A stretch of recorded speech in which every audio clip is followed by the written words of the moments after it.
Méditation du 12 juin, la pizza attitude.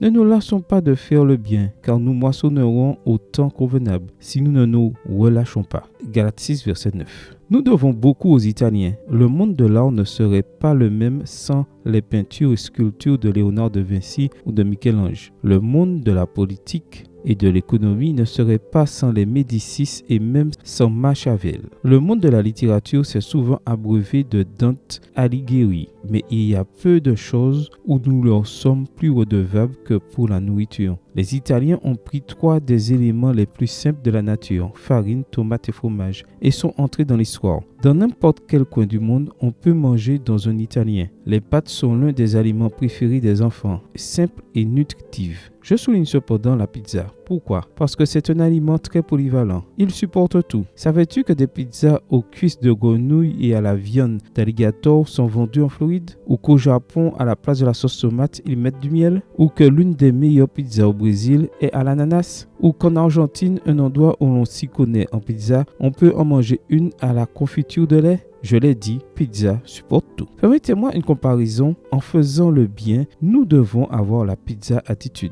C'est très facile de faire du bien à nos amis, c'est naturel. On reçoit bien, on donne bien. Il est très facile d'être bienveillant pendant un petit moment. Il y a des gens qui ne pratiquent la bienveillance qu'à la happy hour, l'heure heureuse. Quand submergés par une émotion positive, ils décident de se comporter exceptionnellement. La pizza attitude va beaucoup plus loin. La pizza attitude fait du bien même à nos adversaires, aux gens qu'on n'aime pas, aux personnes insupportables, à ceux avec qui on n'est pas compatible. Elle supporte tout. La pizza attitude n'est pas seulement pour le jour de la pizza, elle est pour tous les jours. Nous parlons métaphoriquement. Nous ne faisons pas le bien de temps en temps, mais nous faisons tellement de bien que nous manquons de temps. Ellen White a des mots très précis à ce sujet. Des efforts spasmodiques feront peu de bien et ne vous qualifieront pas pour travailler avec succès dans l'œuvre de Dieu. En persévérant dans le bien, vous pouvez devenir des collaborateurs du Seigneur. Vous devez chaque jour vous considérer vous-même comme ses serviteurs et veiller à ce que vos pas ne s'aventurent pas sur des sentiers tortueux.